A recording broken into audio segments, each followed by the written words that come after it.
pagi kegiatan ACT plus 1 Bangkok Thailand. Here again, after her presentation, I will welcome the questions from the participants.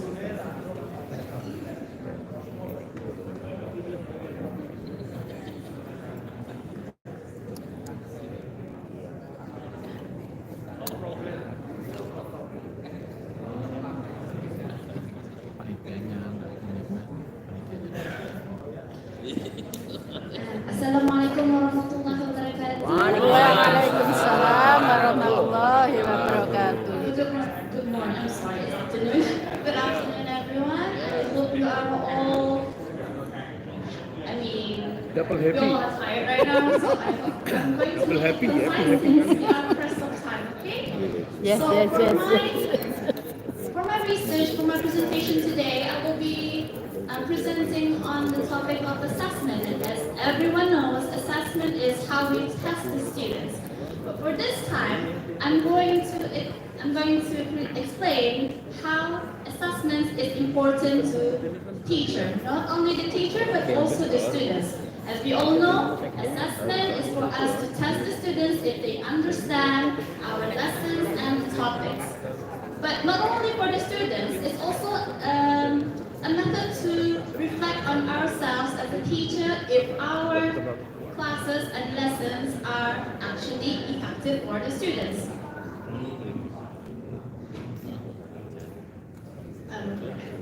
Since you can't see right now, I'll just try to explain whatever I can right now.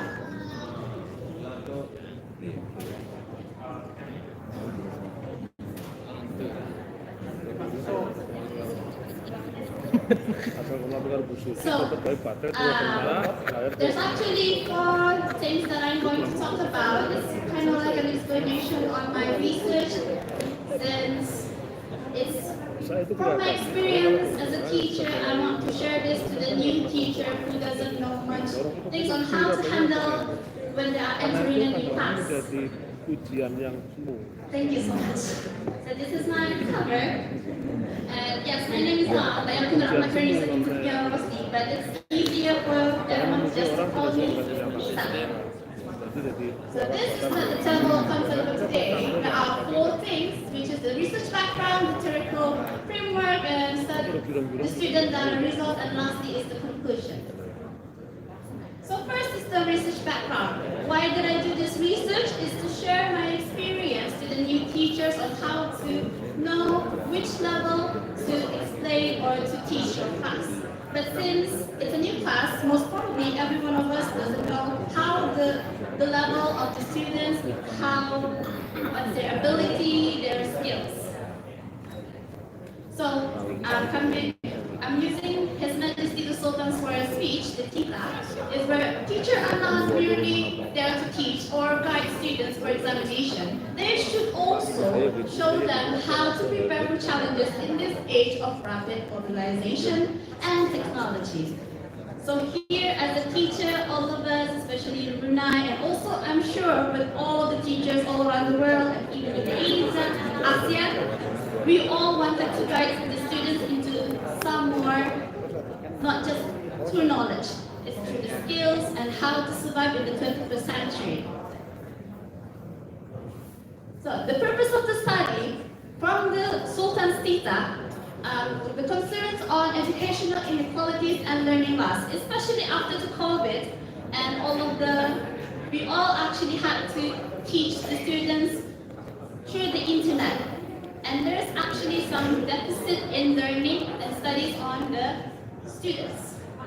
And coming to that is from the Ministry of Education, where they actually found some evidence of learning and difficulty to keep up with the studies, which means the students was not on par of the level they are on.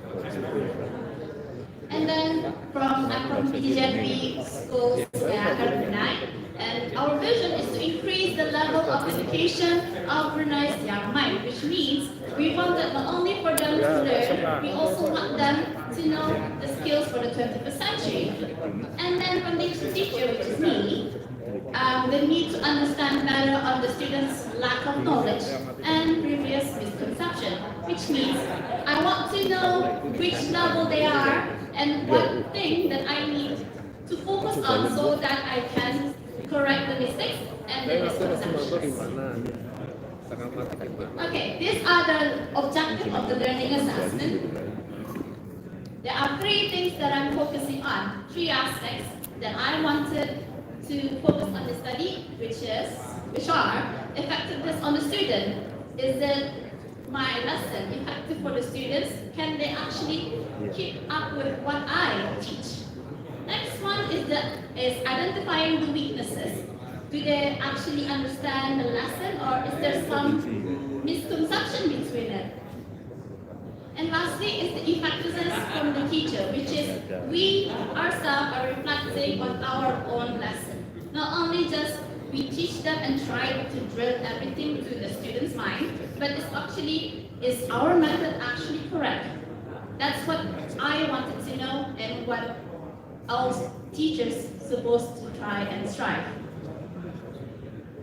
Next is the theoretical framework. I'm not going to touch too long on this one. I'm using it on a framework called outcome-based education, where there is a continuous quality improvement. Things start off with the lesson, which we teach, and then we have an assessment and evaluation. After that, we're going to have an intervention if there's anything we need to correct on their assessment. And after the intervention, we need to see the outcome again. Have a mini formative assessment. It's just to check on the little things, on the basic things, or even a major thing. But if the misconception is still there, we actually can go back to intervention and then we redo again the lesson using a new technique and new method.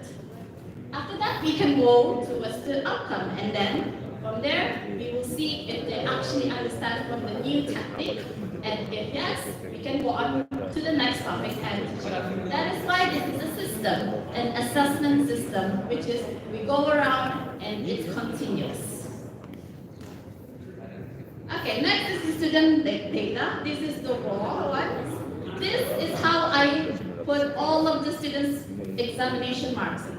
So there are four classes that I taught, which is grade 5, year 5, and grade 6. But we're going to just focus on one to make it easy. So from here, you see on the green part, this is the first assessment. And this one is actually the mid-year examination. This is the big examination. And then I minus the marks from, the total marks from the first exam with the next examination, and that's why we get this one, the increment, and to see if the student is improving or not, which is this. Okay. For this class, there are 70% of increment, and that they managed to answer their exam paper. But let's see this one for the next aspect, which is the weaknesses. This is an item analysis for the sections only. So there are actually 4 sections, and I concentrate on the paper 2.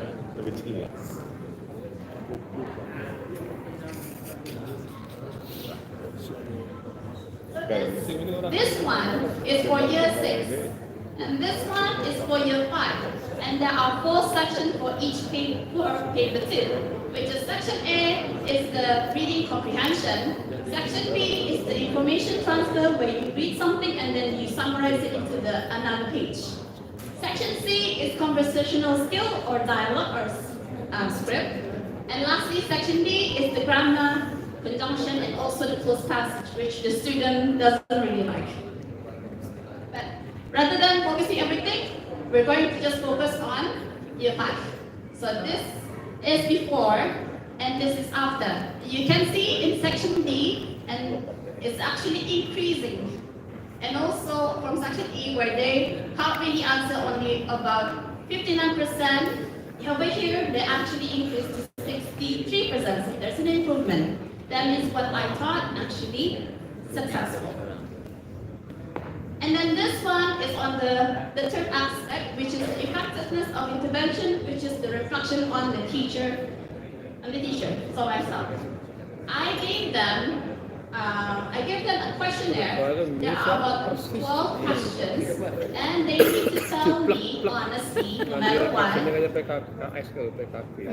understand my lesson or if they do understand my lesson. So this is just to know how the students are and how are their reaction to my I classes. am sleepy, but I want to ask something. And this is the result. After I got everything of the questionnaire, I put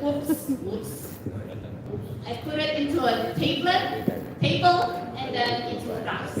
So we can see which is higher and which is lower, which we will analyze after that. Terus, And lastly, the fourth one. We're almost there, okay? So the discussion on the first questionnaire, the first research question, which is to see if the students able to answer the questions. aku izin bakal So for year 5 SPE is Yang izin bakal there are the score progress is 72% and intervention or what I did before the examination is quite successful. But then for years 5 SPE, even though I had the same intervention, there's only 57.1% of success. And then year 6, there's only 38.5%, which is considered unsuccessful, and for 60 there's only 60.7% of success. That means for year 6, I need to change it. And then discussion on RQO2, which is the second aspect. We will be concentrating on these two, the ones that I bolded. And this is the summary. So for year 5, the short answer, this is the result. The increase is in the yellow, just this part. And year 6 is only on nouns, not on the other parts. So the reason why to that, so the improvement is mainly due to how the teacher has been modeling the answers on the whiteboard, so the students can see and compare to their own answers. And also the teacher has been giving out tips on how to check their answers. And then the decline is probably on the difficulty of the paper. Because for me, when I teach it, my expectation of the student is, even though they are 5, I'm expecting them to be able to answer for year 6. And the conclusion for this question and on this aspect is, for the intervention has a low success. So what I need to change the lesson. And then for the other one, the section, you can see this is the only increase for year 5, but year 6 there are little increase. And what is the improvement to this increase is due to practice and repeat. I've been giving them more exercises and then keep on modeling the answers on the whiteboard since it's been working so far. The decline is probably the difficulty of the paper. So the conclusion, focusing on applying diversity of techniques and methods, probably more successful than the ones that I did. We're almost there. So this one, I'm going to focus on that. And this is the summary. So there's only 48% of students are able to understand me when I talk 100% in English. So that means I know that I shouldn't be speaking in English 100% of the time. I have to include Malay, since that is their national language and most people understand. That is how I should be teaching, instead of just 100% English and just hope and pray that they can understand. So that's a no-no for a teacher. But there's some other things, but we will go to the next one instead. So this is the conclusion on the factors of the students. The low ability students are able to understand the lesson better if you keep on modeling it. And for identifying the research, using the assessment, you will see that which section are they weak at. And that is where we should focus more the lesson at. And for the teacher, we need to be differentiating our work and for the task for them, so that the higher level still can enjoy the class and able to take up the challenge, but we need to also help the low ability students so that they can still catch up even though it's quite difficult. We just need to guide them. And lastly, the recommendation for the future is to use early implementation, which means this is supposed to be used for every single year, and then the records for that, the analysis, could be given to the next teacher who is in charge of the class. So that from that, we will know what the teacher needs to do and how to tackle all those problems. And this is the result before, so this is an additional. This is my result, this is my student's result from before, but this is their result just 3 days ago. I managed to analyze it, and there's actually an increase of 46.2% for class TL.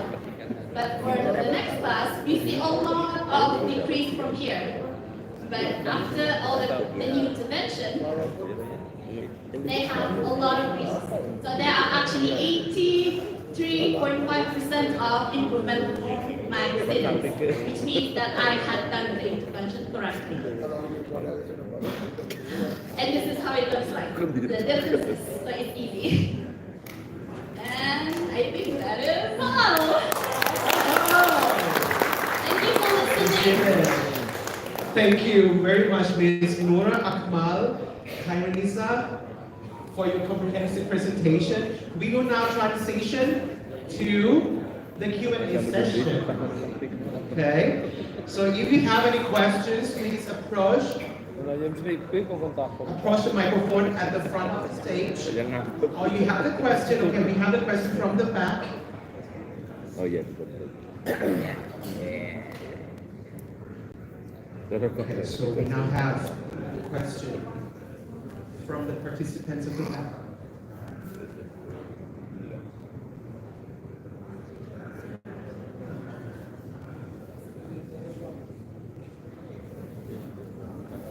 Oh iya. Indonesia takon. Indonesia takon. Oh iya.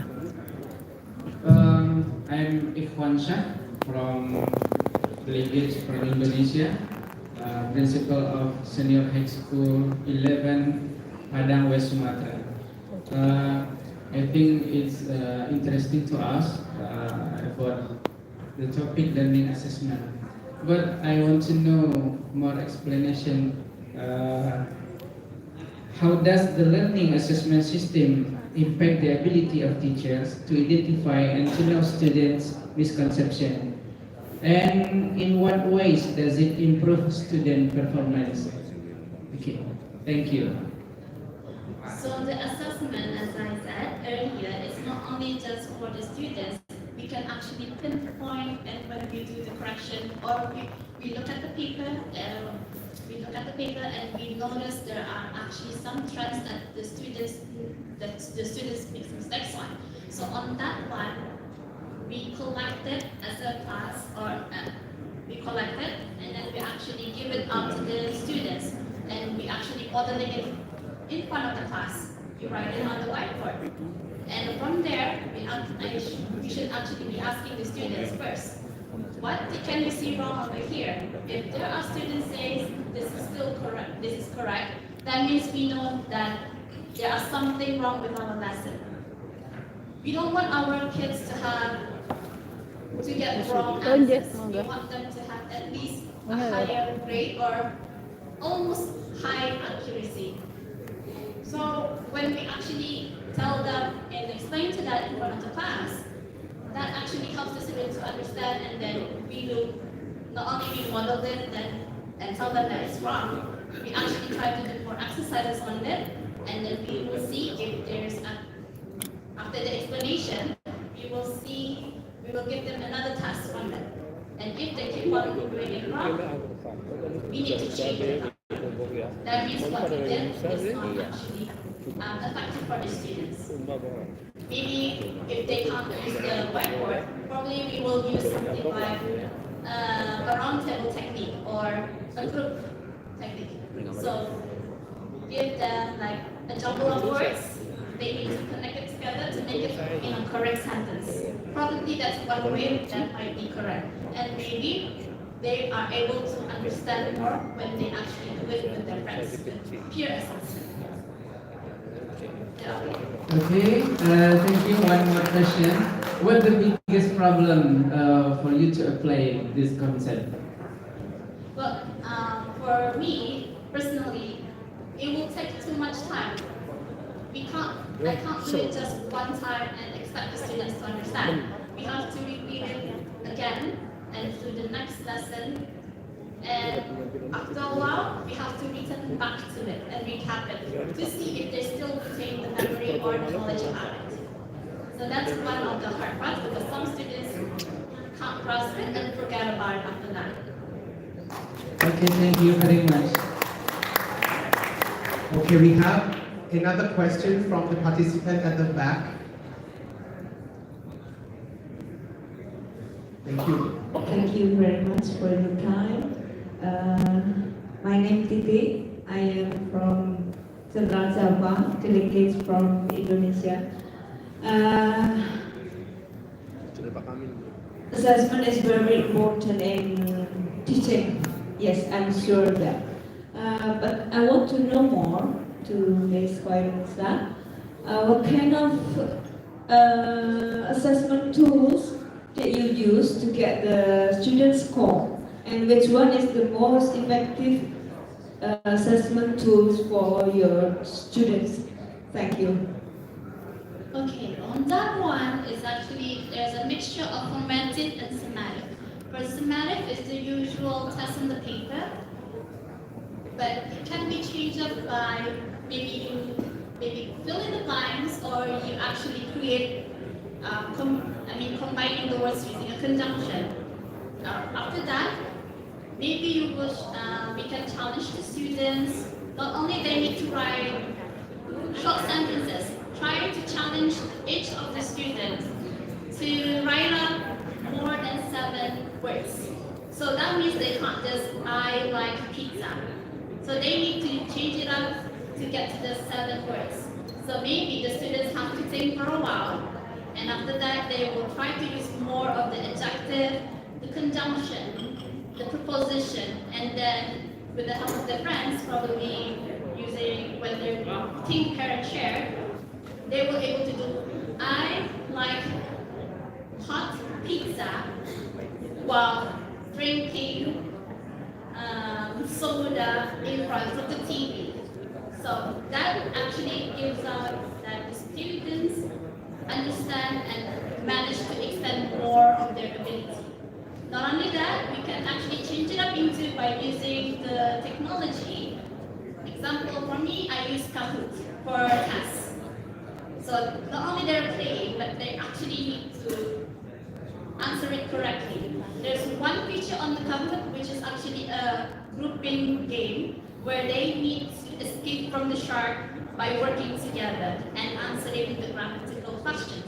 So that actually proved as one of the popular methods to actually use on the students.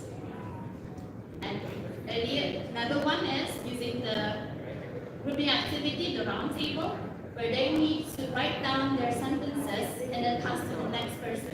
And that person needs to continue to the story by using certain words. For example, like we have to use this adjectives today. So giving them challenges makes them think more, think longer, and engaging with their peers. So that's one few ways to actually give them assessments. Thank you very much for the explanation to that question. So we still have more time for the questions. You are free to ask. Or is it enough for you, the speaker? All right. Any other questions so far? Okay, it's now high time to end our power session. But before we leave, may I ask you to bring your phone to scan the QR code over here to do the satisfaction survey for the room 2 session.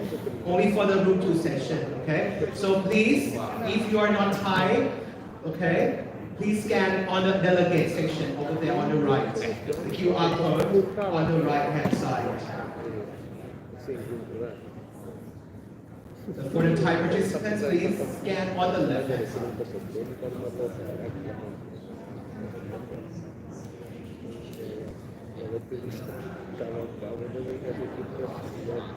If without further ado, I may just disappear from the public stage. Thank you for listening to my presentation. All right, thank you very much. I extend my sincere gratitude to both our speakers for their valuable contributions and to all of you for your active participation and engagement. So after you finish doing the survey, so I want to conclude this private session. I would like to inform you of the remaining agenda for the day. So after this, from 5 to 6 p.m. is your